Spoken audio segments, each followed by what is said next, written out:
computing is going to take a bigger and bigger role in this. It's fascinating to see how this whole space is evolving. Damien and Bryce, maybe this is for you too, but what is it that makes Google unique versus some of these other cloud competitors? I mean, it seems like every one of the major companies out there has its own cloud play. So what makes Google's unique? Should I take that? Yeah, go ahead, Damien. Yeah, sure, go for it. All right, cool. So I would bucket it into three things. So one, innovation, two, product readiness, and three, privacy security. So from an innovation standpoint, I mean, obviously I'm a little bit biased on the AI side of things, right? I've been here at Google Cloud for coming up on 8 years, and so have really seen the trajectory on what we've done from an innovation standpoint on the AI side of things. A lot of people think that Google started as a software company. I think of it more as Google started off as a data company, right? And data is obviously one of the most pivotal aspects of AI. Obviously, research and development and like tons of compute, right? But that helped us set the stage to be an AI first company 10 years ago, right? And so I've been lucky to be here for about 8 years of that journey. And, we were already a leader in the predictive AI space long before the generative AI trend. And then, obviously the attention was all you need white paper that kicked off the transformer models, right? And everything that we see in LLMs today.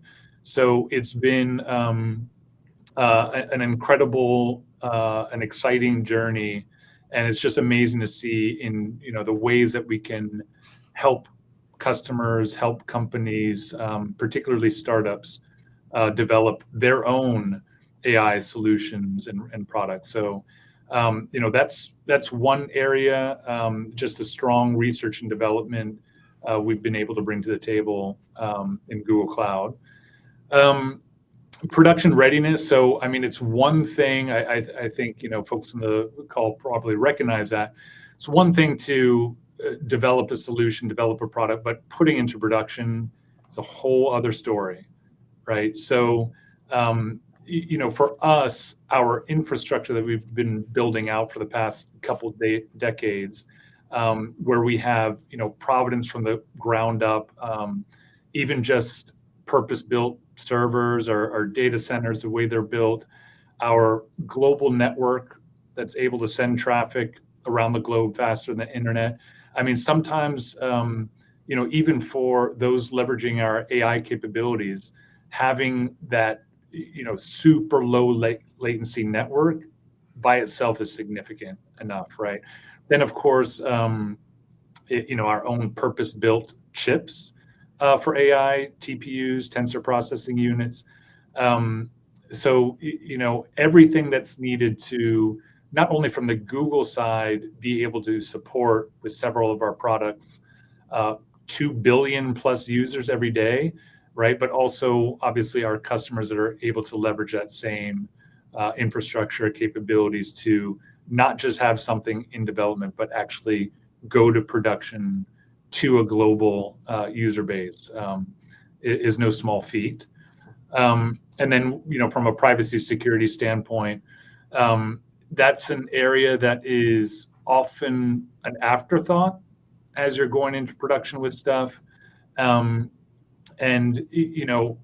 Google Cloud, right, standing on the shoulders of Google essentially has been fighting bad actors for a couple decades, right? We've learned a thing or two about what it takes to keep systems from the ground up secure.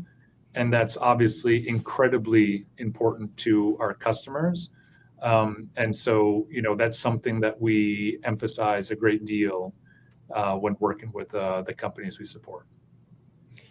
Yeah, it's amazing how everyone just kind of expects something to work and they don't realize how much effort it takes just to make sure that no bad actors can kind of jump in and make it from a good experience to just a downright horrible experience that everyone's going to remember. Everything has to go right just to make sure that everyone has a good experience every single time. Mm-hmm. Yeah. Bryce, maybe from like a Web3 perspective, how is Google unique to Google to some of the cloud competitors? Yeah, I think one key thing is open cloud philosophy in the sense. To me, it closely aligns to the decentralized nature of Web3 in a sense. The commitment to having open standards, multi-cloud, allowing developers to build and run applications where it makes the most sense, avoiding vendor lock-in. Products like our Anthos products, this speaks to that. Building a whole product around that type of philosophy is key, and then goes back to the just developer-focused tool. So a comprehensive suite of services designed to improve like developer productivity, AI coming into that whole picture of like code assist. I think this is very useful for the Web3 space. A lot of people who are trying to get into the space, and probably a mention later on about like vibe coding in the sense where using natural languages to help them achieve certain levels of understanding of what they're doing in a sense without having to kind of start all over or learn a new language that breaks down barriers. And I think, like Damien said, we're a leader in AI in a sense, on the forefront of that, always trying to be on the cutting edge or innovation side of things. And then my biggest thing, even prior to being at Google, I always heard about when folks talked about analytics, Google came up, right? And there's a mass amount of data out there in the Web3 space that I feel like is truly untapped, whether it's coming from certain oracles, off-chain or on-chain.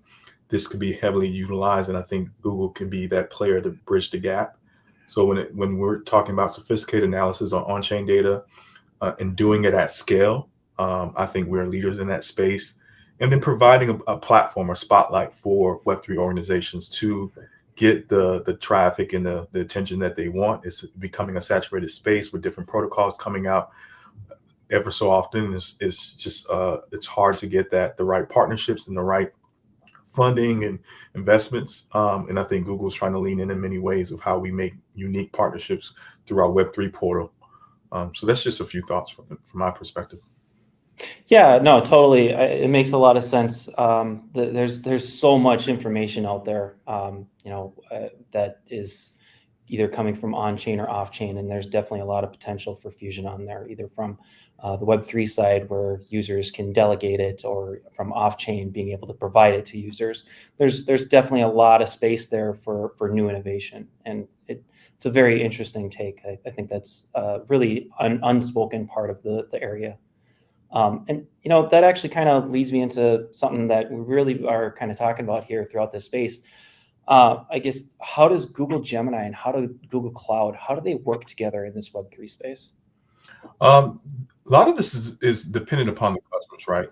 And the developers, the audience, in many cases. Like, what are we wanting to see in this space? And then Google, I know from my perspective, as an advocate for the Web3 space, I'm wanting to play a role in saying how can Google bridge the gap or innovate or create a product that meets the need of our customers and their clients or the audience and developers in the Web3 space. I think the top thing that comes to mind is smart contract assistance, explaining, debugging, auditing, whatever language, Rust, Solidity, contract code. And I think this is huge for Zetachain, to the fact that you're a universal blockchain. Many individuals are coming from a perspective where, I don't want to lock into just one protocol, one layer one.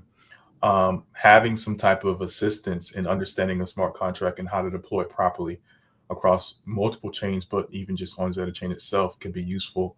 And I think that's a tool that can be built through Vertex AI and utilizing Gemini as well.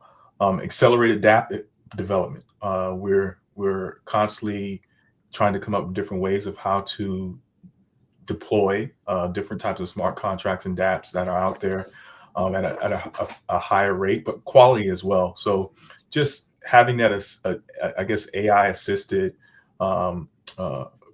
I guess approach to building out front end components, back end logic, so that way people can just continue to build, and most of the other things that take a little bit longer to understand, like certain Web3 libraries, it's left up to maybe having a repository of something that has the AI grounded on information that you really probably could lean in on certain like data analysis intelligence, building a knowledge base, uh, uh, having certain type of context, and you don't have to rehash it. And then I go back to something that Damien briefly mentioned is security as well. So something with vulnerability analysis, we always want to keep the space safe for many different people. There always will be bad actors. So how can Google play a good part in helping out in that Web3 space? And I think that over the last few months or years, we acquired great companies like Mandiant and Wiz that could probably lean in or have tooling that could help out in this space. Yeah, the smart contract areas, especially having AI to be able to go over it, and as we learn more and more about best practices, and I think there's definitely a growing.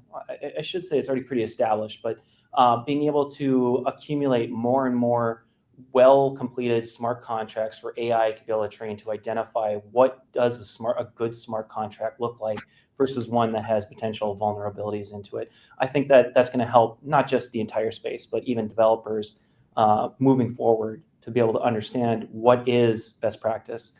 How can I entrust when I'm having a Google agent, a Gemini agent helping me build this code? Is it actually trustworthy? Obviously, we're always going to want to have that eye, the human eye on it to make sure that everything is correct and they're doing to the best of their ability. But the more that Gemini can be able to help them, build it out in the first place, that's more time being able to be creative on what we actually want to develop and less time having to just be able to type the code. And we kind of mentioned a couple of times, like as these AI agents are getting better, how they improve. Damien, how does Google Gemini, I guess it's just rolled out with 2.5. How is that better than any of these past versions of Google Gemini? Yeah. Yeah, I mean, we've seen a tremendous uptick in adoption with 2.5, right? 2.0 was a significant step up, but really 2.5 has been game changing. And I mean, what it really comes down to, I mean, there are a few areas, but one is quality, right? I mean, I think that's first and foremost for everybody. And that's not a trivial problem to solve. I mean, it's not even a trivial, question to ask because quality depends, right? So, on one hand, if we're just thinking of language models, then quality can be very subjective, right? I mean, for one, it has to pass the smell test, so to speak, right? Like the responses you get, are they helpful or not? Right. So that's inherently subjective.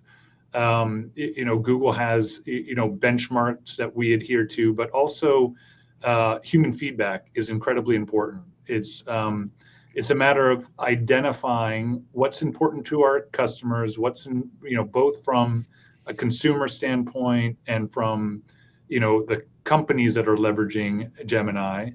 But we also know that we can't just kind of adhere to, the whims of what kind of everyone wants to see in a model because factuality is important, right? So, we can't cater too much to, what feels good. We owe, consumers of Gemini, companies that we support, grounded, factually accurate responses. When it comes to coding, it's pretty straightforward. Right, the code that is generated, does it work or not? Right, so that's relatively easy to address. Similar for other modalities, translation, for example, does it make sense or not?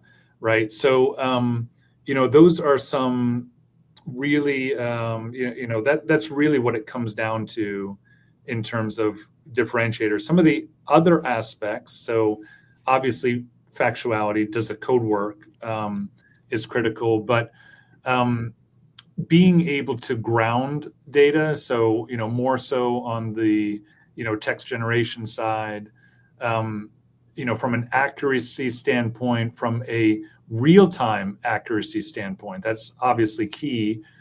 Is your data grounded in sources that you trust, right? And so for the companies that we support, can the responses accurately reflect the data that the company stands behind, right? And so sometimes that can be a needle in the haystack problem. From the companies that we support, sometimes there's tons of data that a model needs to be able to churn through before being able to identify that needle in the haystack. Sometimes there are multiple needles in the haystack that need to be accurately identified. But at the same time, when it comes to getting real-time updates and information, grounding in Google search, for example, that's something that is a strong advantage for us, even grounding in Google Maps, right? Sometimes that's particularly relevant. We're seeing now, thinking models, right, and deep thinking models. So models that can feed forward multiple times and really evaluate, hey, this is the response that I'm going to propose to this, consumer, customer, whatever. Is it accurate, right? And being able to reflect on real-time data sources to really ensure that the answers generated make sense. And then, I'll leave with tool calling. So not only being able to connect to the right tools in a secure way, but also knowing when to call which tools, being able to leverage the right tools at the right time. That's also what's being very much expected of high quality models, high quality agents. And so those are all areas where 2.5 is significantly more improved from past models. I'll also say this, I think we've all kind of heard this before. The model that you use today is going to be the worst model you ever use, right? I don't know who I'm paraphrasing that from, but it's true. Like, I'm very much looking forward to the next models that come out from Google DeepMind, not only from a coding standpoint, but video generation, image generation, all the modalities. I mean, the one thing that we're lucky with Gemini, the way that it was developed from way back when, was being multimodal from the ground up, right? And so maybe with our 1.0, that aspect wasn't being able to really be maximized, but it is being maximized now. Having a model being able to look over your shoulder, so to speak, like as you're coding, right? So, screen sharing, all that becomes critical in more aspects than we maybe would have initially thought. And so I'm really looking forward to the developments that are coming out of Google DeepMind in the near future. That's very, very cool. I think someone had told me that the upgrade to 2.5 is basically a coining of 2.verify, right? It's still very similar answers, but it's the verification side that has really taken a step up. Mm-hmm.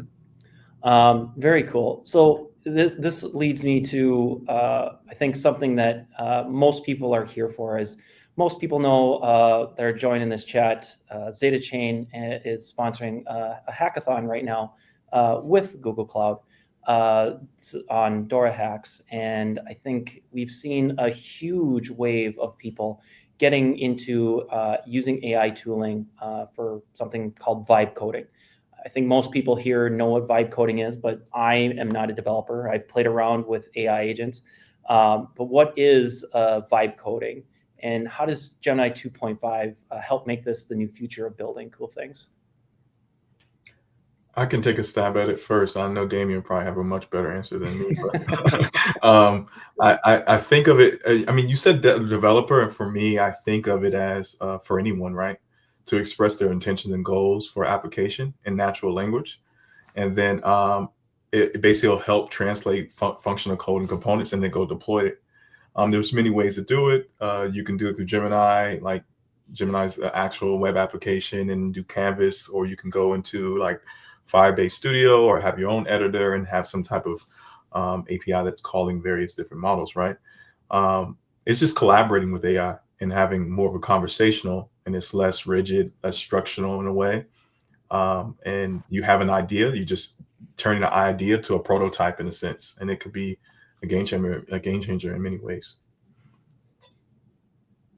Yeah, for sure. Damien, any other thoughts on that? Yeah, and sorry, the question was, what is vibe coding? Yeah, how does Gemini 2.5 like help with vibe coding? And maybe you have a different idea of what vibe coding is. Yeah. And just how are people able to turn thoughts into actual built ideas, built projects? Yeah, absolutely. I mean, I think, those in the call are just seeing firsthand how dramatically impactful this is on how you get software and services out there, right? Anything that's code based. Just a caveat, I am not currently a developer, right? So I haven't done it I haven't put anything in production in a while, but most of my career I have been, developer engineer. So I kind of really wish I had these capabilities back then, but I do, code occasionally, and it just dramatically changed things. So, just a simple area, forget like IDE integration or command line integration, whatever. Even just being able to go to gemini.google.com or whichever, however you like to access Gemini, and just asking something like, hey, how do I, create something that'll help me debug my network connectivity at home, right? That might have been a recent challenge that I had. And just like being able to iterate just easily, you'll get a snippet back, and you run it in Python, and you hopefully won't get an error, but you might, right? And so just being able to take that error back and plop it back into Gemini, and I'm getting this, what I do, and just you get updated code. And just being able to quickly iterate like that in natural language, it's pretty amazing, pretty remarkable. And as I suggested earlier, having Gemini be able to look over your shoulder, so to speak, and share screenshots if that's what you prefer, it's really remarkable. And just having full-blown code that works just by using nothing more than natural language and some copy pasting is pretty incredible. So Yeah, I'll leave that. It's just, could you imagine that 10 years ago as developer, just trying to like just solve just a simple solution of, oh, something's just not compiling correctly, what's going on here, and just being able to feed it into the machine and spit out an actual helpful answer. Rather than having to, go in line by line. It's fascinating how far we've come. I guess we can kind of just pivot just a little bit, and we talked about maybe some things to like enter as prompts, but maybe like what are some of the best practices for using Gemini 2.5, and how can you just what are some of the do's and don'ts when you are entering in prompts for the AI? How do you make sure that the ideas that you have in your mind do come out in the best form possible? Mm-hmm. Yeah. So, I mean, this might sound like a bit of a cop-out answer, but like I think I'd start with making sure that you leverage AI, Gemini in this case, with whatever surfaces you currently work with. So what's nice about Gemini is, whether it's, as I mentioned before, IDE integration, command line integration, or even just going to gemini.google.com, or even on your phone, right? Just we all code, we all develop in various environments given the time of day.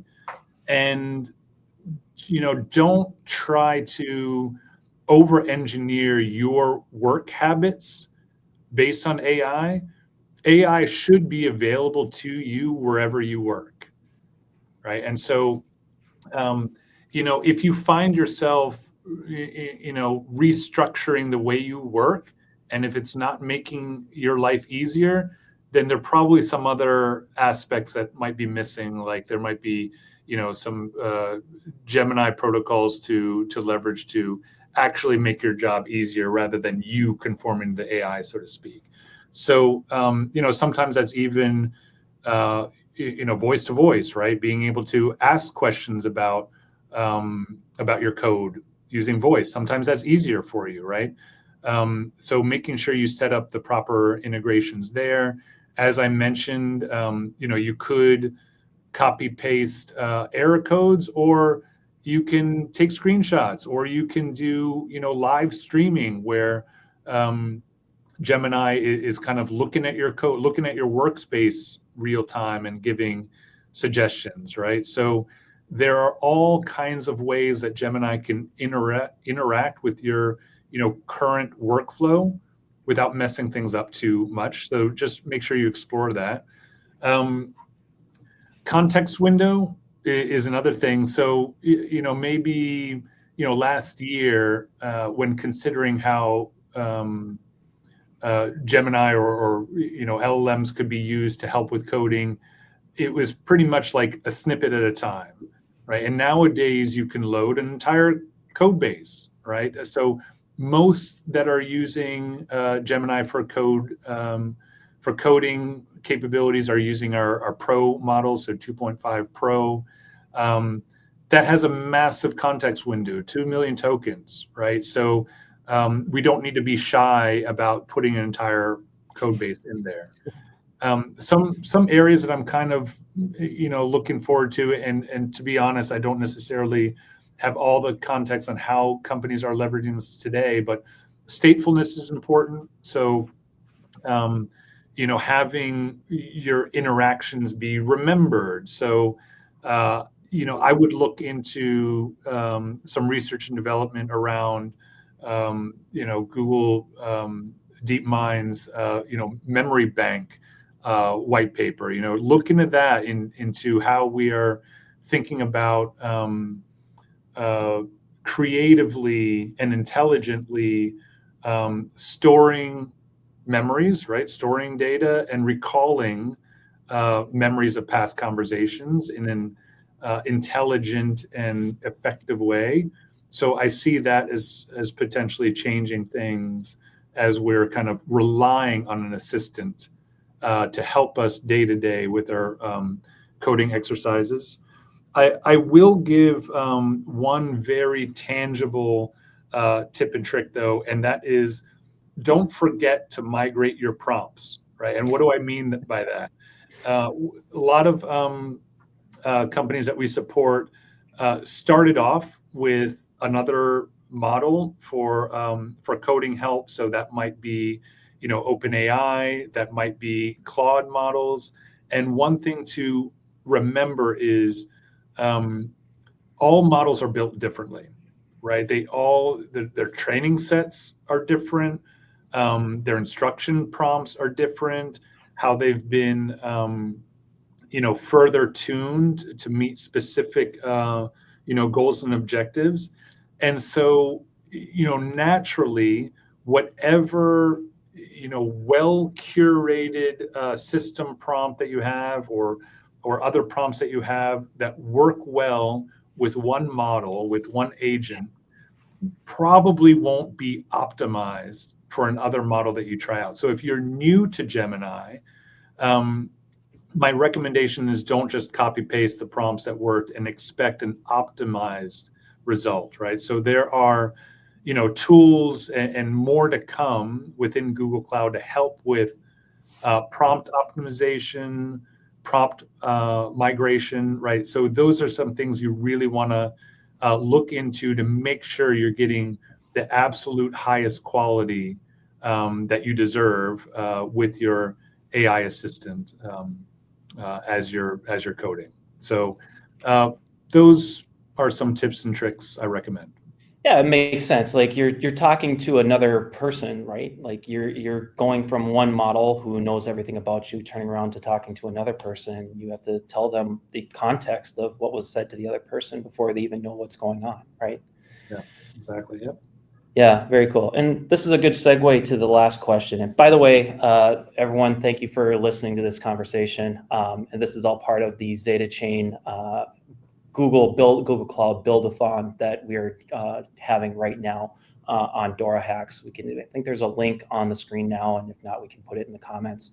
And we encourage everyone to just go in, just have fun with Google Gemini, see what you can build, and everything is going to be useful. And at the end of the day, if it is something that is actually useful in the Web3 space, you're definitely in the running for a prize. And it's not just first place. There's special awards for unique use cases for universal contract of Zetachain. So there's lots of different ways to be able to win. So we just highly encourage everyone to participate. So I guess the last question we kind of had here is where do you see the AI space evolving? Where do you see Google Gemini really getting stronger? And then also on the flip side, where do you see the weaknesses still? Where do you think AI is still going to struggle for the next 5-10 years? Mm-hmm. Yeah, I mean, I might start with that last one.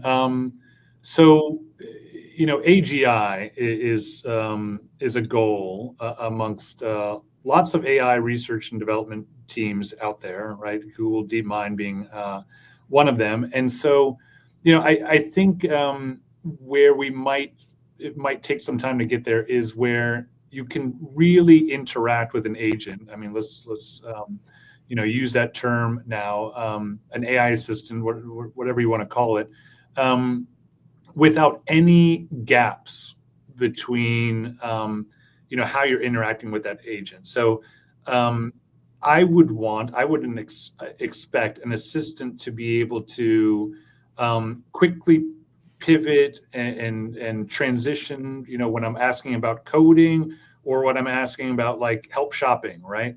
I would expect an assistant to be able to seamlessly make that transition.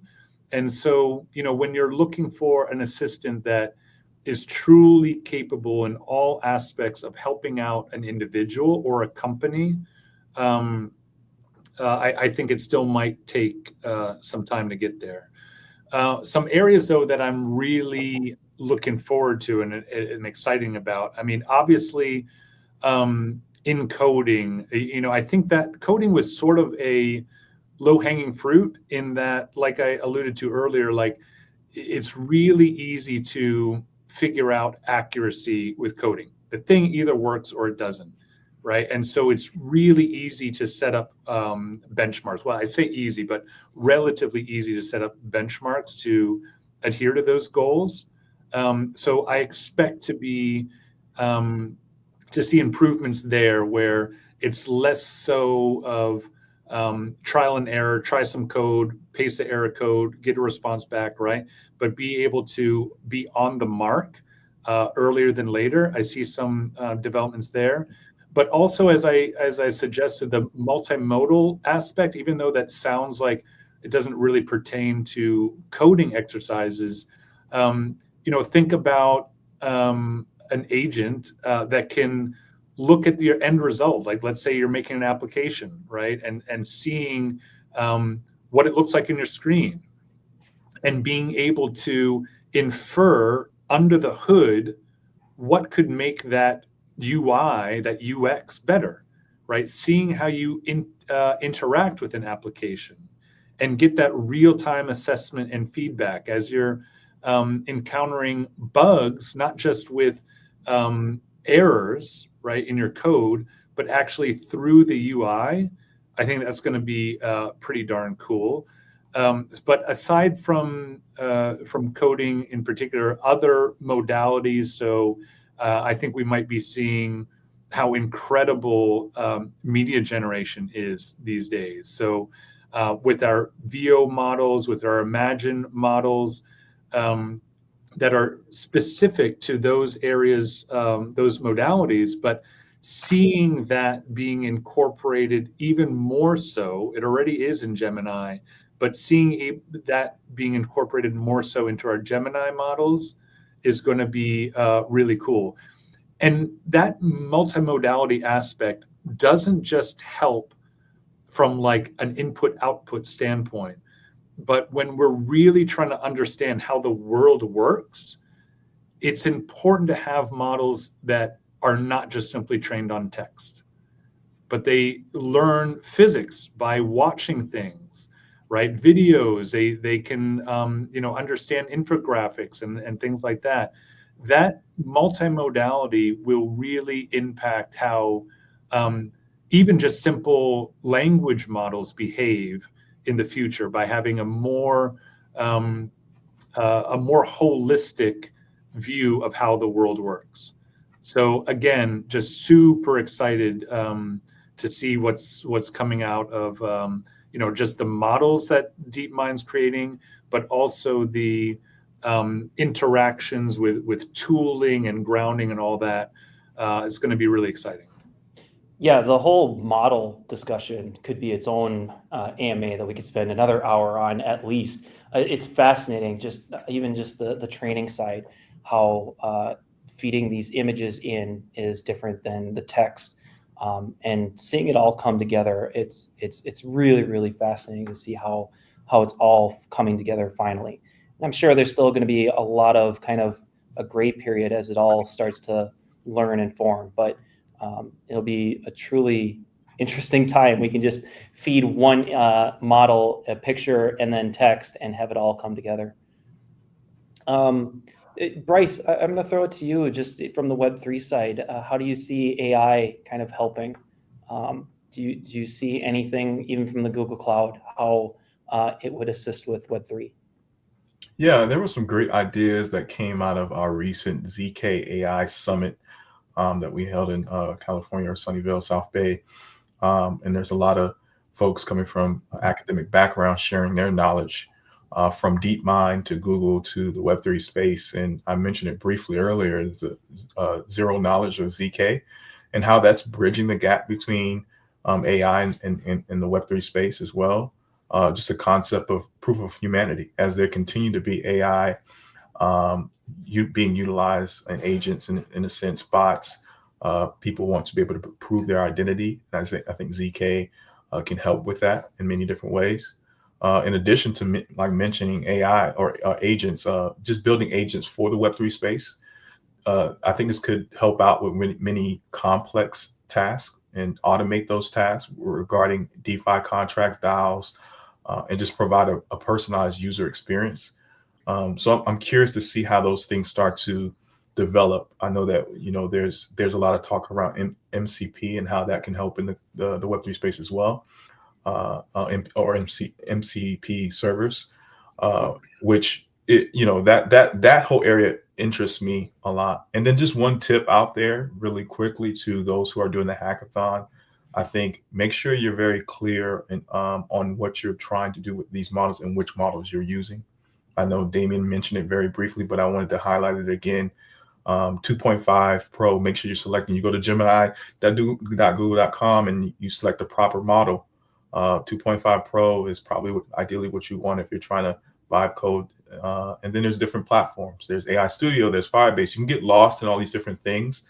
Understand the difference between them. They're great for prototyping, developing, hackathons, things of that nature. If you want something more robust, you want to build something very powerful and utilize multiple tools, try Gemini on Vertex AI. And that's just a little quick tidbit, but yeah. I think that's a great place to leave it. Nice little tip for the Web3 space for the Buildathon.